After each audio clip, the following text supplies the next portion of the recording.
No, nothing like that. అయితే ఇన్ని సంవత్సరాల లాంగ్ స్టాండింగ్ కెరీర్లో మీరు చాలా బాధలు అనిపించుండొచ్చు, లేకపోతే భయాలు ఉండొచ్చు, లేకపోతే అపోహలు ఏదైనా ఉండొచ్చు. బట్ ఇంతకాలం వరకు మీరు వచ్చారు కదా, ఈ వీటిలన్నింటిని అధిగమించి వచ్చారు కదా. సో దానికి ఇన్స్పిరేషన్ ఏంటండి మీకు? Everyday is special. మీరు అన్నారు ఈ బాధలు, అప్ అండ్ డౌన్స్ ఆర్ ఇబ్బందులు ఇవన్నీ అన్నారు. వీటికి మించి నేను మ్యూజిక్ అనేది అన్నింటినీ మైమరిపించే మ్యూజిక్ అనేది ఆ విద్య నాతో ఉంది కదా. అది మిమ్మల్ని ఇంతవరకు driving force definitely. Yes. Strong women అనేది మీ డెఫినేషన్ ఏంటండి మీ దృష్టిలో? స్ట్రాంగ్ ఉమెన్ అంటే అన్ని ఫీలింగ్స్, అన్ని ఇమోషన్స్ ఉండాలి స్ట్రెంగ్త్ అంటే. అండ్ ఆ ఇమోషన్స్ ఏంటో తెలుసుకోవాలి, దాన్ని ఎప్పటికప్పుడు స్ట్రెంగ్తన్ చేసుకోవాలి, కొన్ని ఫిల్టర్స్ ఉండాలి. Strong women is a sharp women generally. ఎప్పుడైతే సిచ్యువేషన్ని బట్టి ఎలా అయితే షార్ప్గా మనం చేంజ్ అవ్వాల్సిన అవసరం లేదు.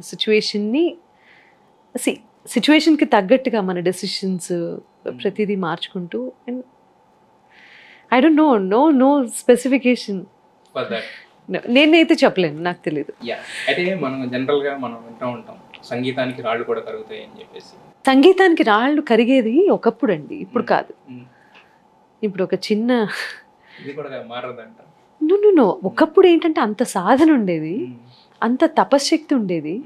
అందుకని అప్పటి నుంచి ఒక నానుడి ఉంది దట్ సంగీతానికి రాళ్ళు కూడా కరుగుతాయి అని. అంటే ఆ సాధన చేసిన వాళ్ళు ఎంత గొప్పవాళ్ళు అని చెప్పే ఉద్దేశం అది.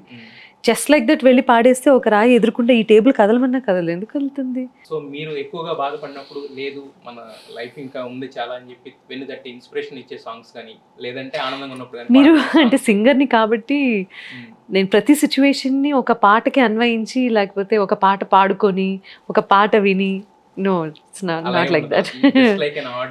I want to be an ordinary person.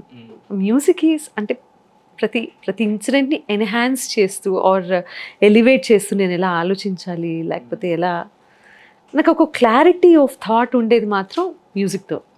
Yeah.